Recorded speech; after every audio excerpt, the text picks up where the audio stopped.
What if there is a way you could cure a toxic workplace? What if there was a strategy that would actually cure, not just help it to go away for a bit or get things to calm down? Like some leaders will say, Joyce, can you help us calm things down? Why don't we want to cure those kinds of situations? My name is Joyce Odidison, and welcome to today's episode of the Resilience Catalyst. And I'm going to focus on the cure for workplace toxicity. I don't know about you, but if you've ever worked in a toxic workplace, it's not funny. It's the kind of environment where you you dread going to work and you dread being at work. The thought of work just starts to give you anxiety, stress. There's uncertainty. You never know what to expect. You never know what's going to go well. You are always on pins and needles. You may be getting accused, blamed, bullied, or even harassed without any recourse.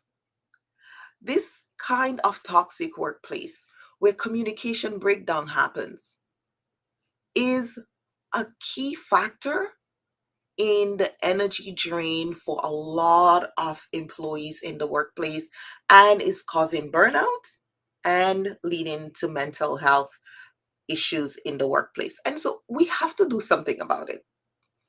And one of the things that I wanted us to think about today is what is the cure?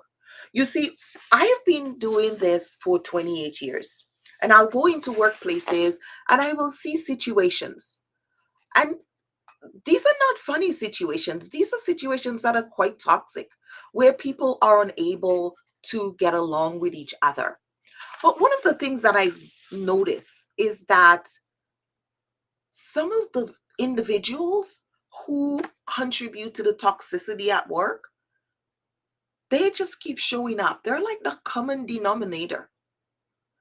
And after some time working with them, after many years, I found out that these individuals have issues in all their relationships. It's not just their workplace relationship. So, in order for you to get resolution and actually heal the workplace toxicity, you have to go to the source of the problem, which are the individuals who are causing a lot of it. So today we're going to dive into that culture cure. What does it look like? How can we RX your workplace and get you to a place where people are happy to be at work and it's exciting being at work?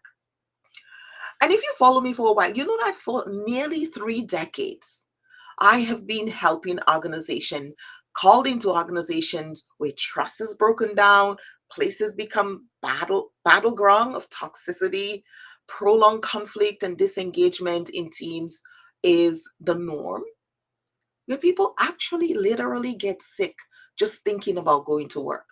I've seen it all: silence, resentment, bullying, open hostility, and even physical violence. And you think these are adults, not kindergarten, and everything in between that I have seen. But the truth is, people who cause the most disruption are not well themselves. They're not well. And I started to notice this, right? They're living in what I call a resilience deficit. They might be functioning really well in one area. And some of them, when you talk to them, when I interview them, they they come off as brilliant people, but then you realize they're not doing well in certain areas. And when that's happened, what often happens is that people compensate. They're not doing well in one area, so they overdoing one area. And the areas where they're not doing well, if it's not being taken care of, after a while, it's that they become depleted, and it's that leaking, spilling out into interpersonal conflicts in the workplace, bullying, harassment, poor communication, lack of trust, all these kinds of things. So over time, I realized these patterns were predictable and I wanted to do something about it. I began to design a system that addressed the root cause because I was tired of seeing the same person everywhere I go. Someone would be promoted, or they would move to another department, and I would get called to that department or this organization. And like, hmm, something is going on. And this is really why the well-being intelligence system was born. And from gives us the 9 dimensions. So I was able to start showing these individuals, hey, this is where you are not doing well. Let's look at where you're not doing well and let's fix those areas. And once we did that, we started to see people transform, having more hope, having more faith, having better self esteem, being able to communicate with each other. Because that's truly what's important, being able to have good relationships. You know what? Positive psychology tells us, there's research. People who have good, healthy relationships actually live longer and are healthier. But those who don't, they are more likely to cause chaos and conflict, and they don't live as long. They're not as happy and contented in their life. So there's a saying that misery likes company.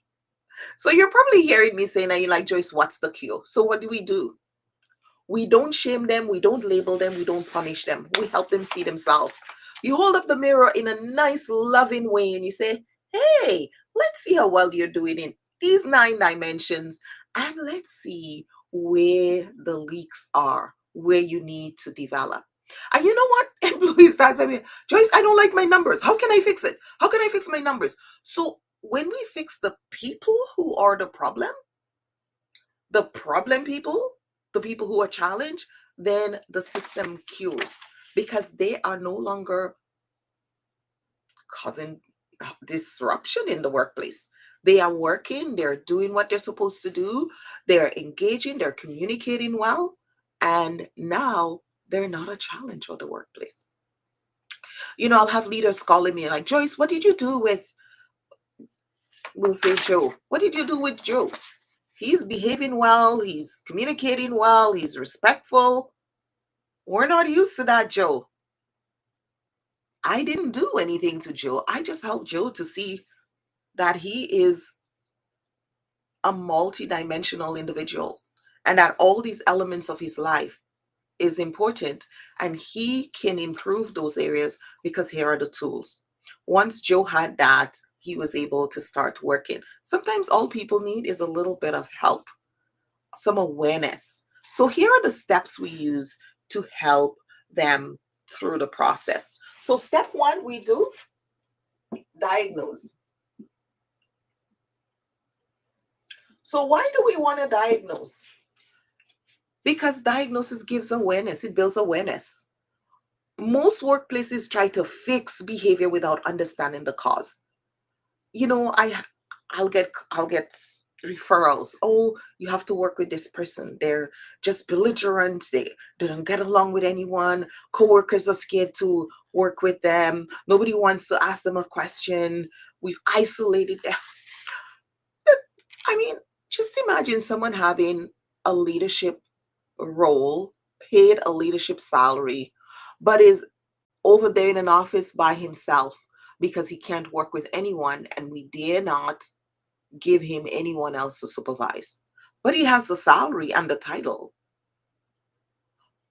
That's happening too often. Or the other one is that person is given a team of people who are now miserable because that person is their leader. So what do? You help that person, right? You help that person to feel safe. Because a lot of times what we notice is that these individuals, they know that they're not doing well, but they just don't know how to fix it. We have to equip them. And if you follow my work, I go deep. I'm not into this surface, let's just patch things. I remember when I first did my master's in conflict analysis, and I was back 20 something years ago, when I started, doing different projects, and organizations will say to me, oh, we just want a settlement. I was like, I'm not your girl. I don't settle anything. I want resolution. I want solutions and resolutions. So if you just want to settle things and, put a rug on the mess, I am not that person.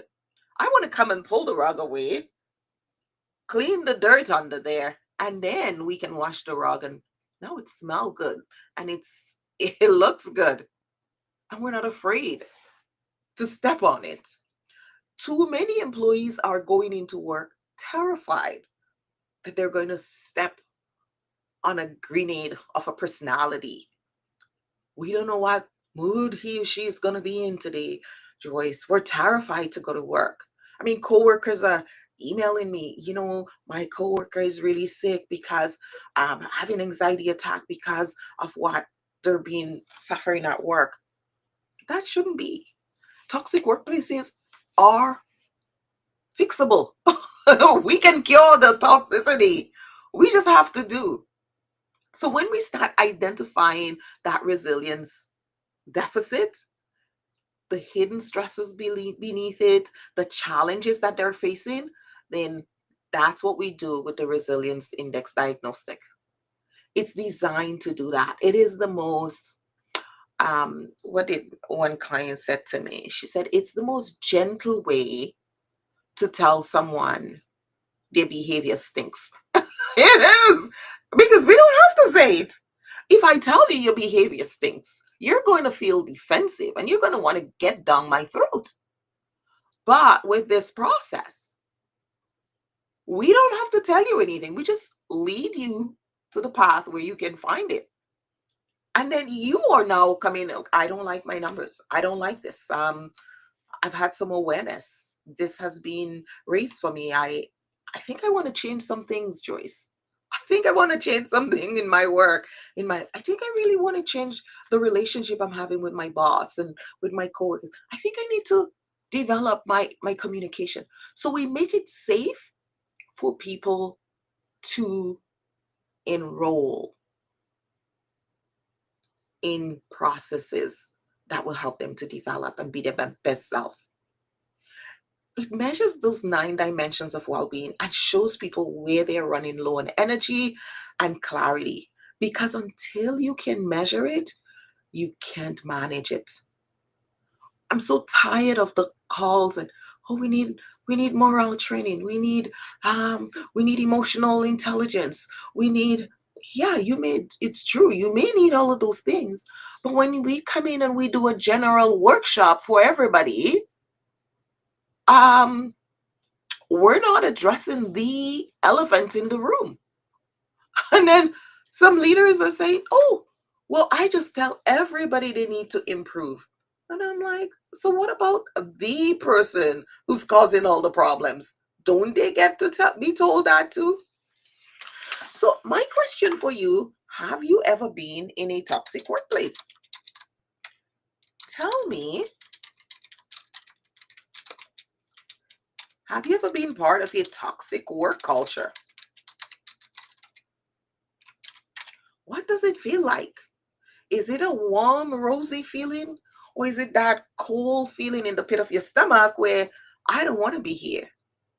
I don't like this. This is not what I signed up for. I don't want to be part of that process.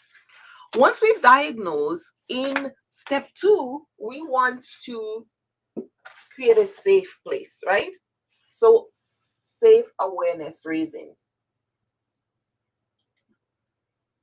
We want to create awareness for people, but we don't want to shove things down people's throats. Oh, here you go. No, we want a gentle way to create awareness.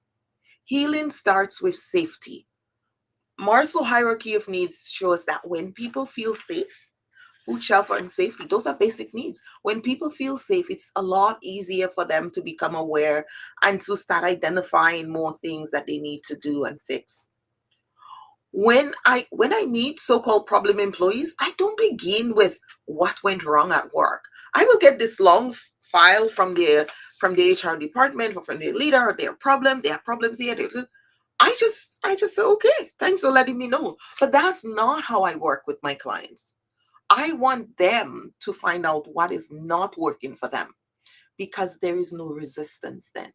I'm not battling with them to say, yeah, you have a problem here. That's where your problem. Why would I waste my energy doing that? Let them. So what I created is a process where they tell me, Joyce, I don't like this.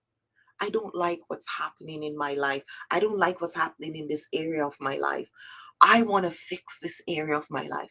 Can you help me? Like, who doesn't want to be invited? I don't know about you, but I love invitations.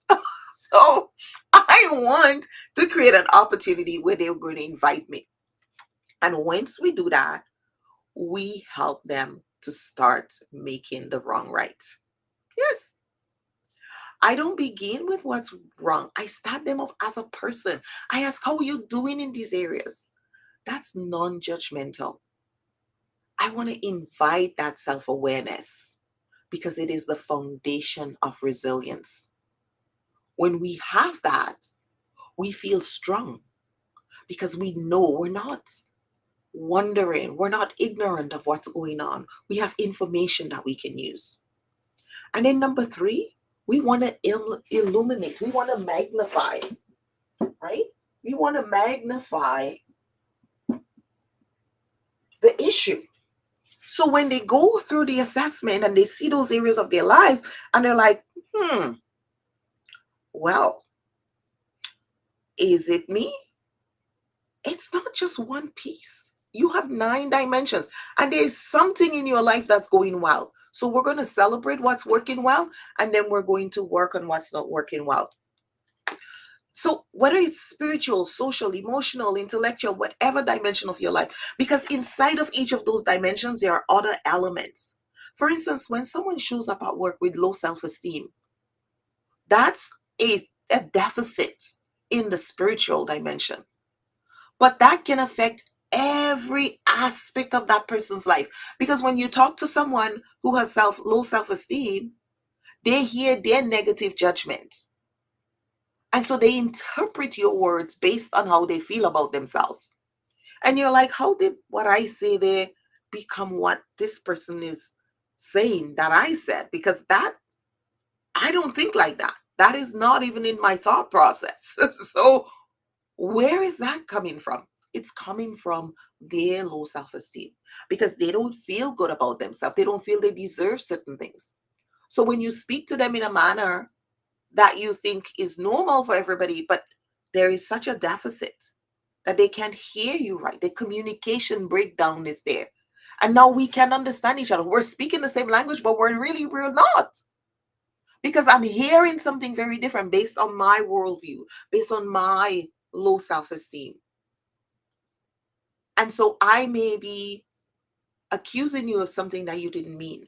So now we have confusion. Now we have misunderstanding. Now we have miscommunication. And so what we do, most of us say, oh, we're going to do a communication training for everyone. Why don't you do an assessment? Get them to do the resilience diagnostic, do the well-being intelligence system, get that intelligence, and now know exactly what your employees need. So stop wasting money and throwing all these, let's give them more training. Let's do this. What do they really need? Give them the tools, give them the opportunity to look at themselves and to see what it is they need. Because when one area of your life is neglected, it affects communication, it affects relationships, it affects performance. It affects people's ability to understand each other. The WASTE framework shines light on those blind spots and reconnects people to their full humanity and to their team members. When we go in and we have team members go through the assessment and they all get their results and they're all looking at their numbers and they're like, oh yeah, this area, that brought my numbers down. Yeah, maybe I can do this. This is a way I can. And so they will come, they'll email back. I don't like this area upon my report. And last week I was working with a group and one employee says, balance is really bugging me. I just can't get that balance. And I'm like, balance is not outside yourself. It is something internally. So now let's help you to connect with that so you can manage it. So when something happens at work, you're not further thrown off balance because of something in your personal life or something in your work. So you can actually stay grounded and get good work done. Number 4, we want to restore energy and regulation. So now we go into restore, right? We want to restore the energy because that's where we do. We really use the same steps. We diagnose, right?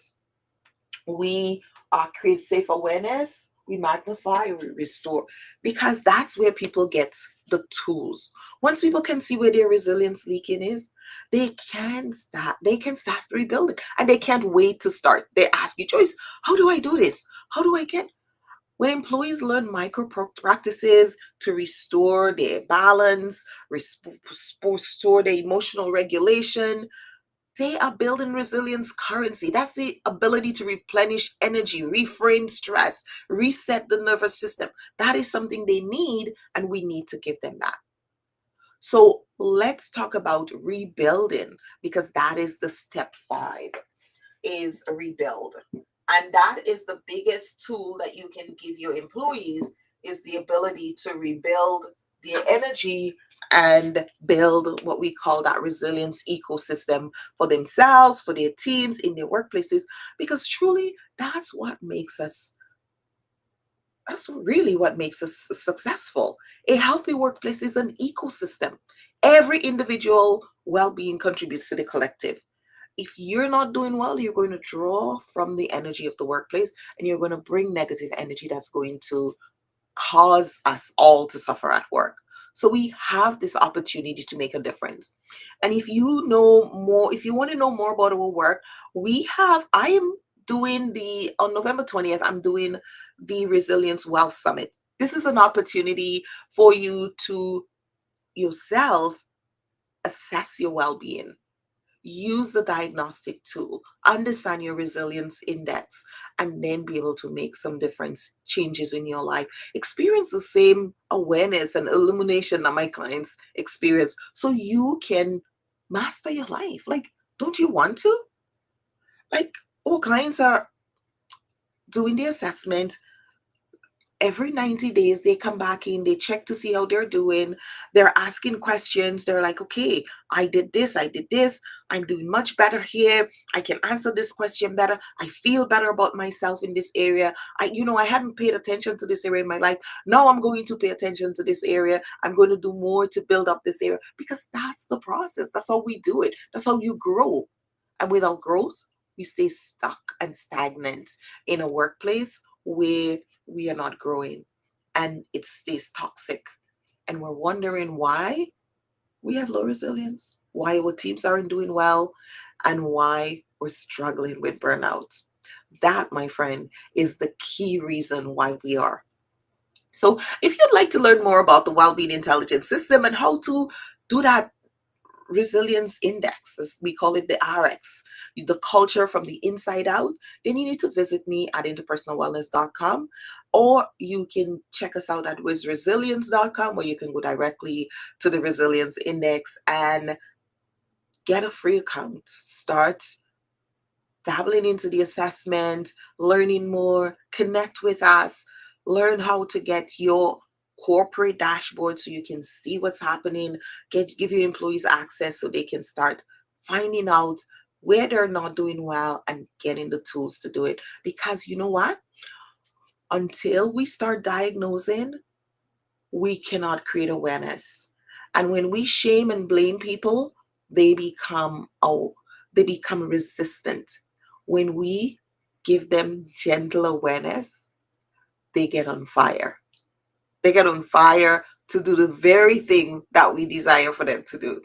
But you don't push people. Adults don't like to be told what to do. They want to always feel that they discover it on their own. And that's what we've created with the Resilience Index. We give them the opportunity to discover it on their own, take ownership, and feel like they're making a difference, and that they are the ones making the changes they desire, not being forced to do it by anyone else. Until next time, this is Joyce Odidison. Stay well. Keep building your resilience currency, because it is the currency we need in this generation. And remember, culture doesn't change people. Resilient people change cultures. Next time.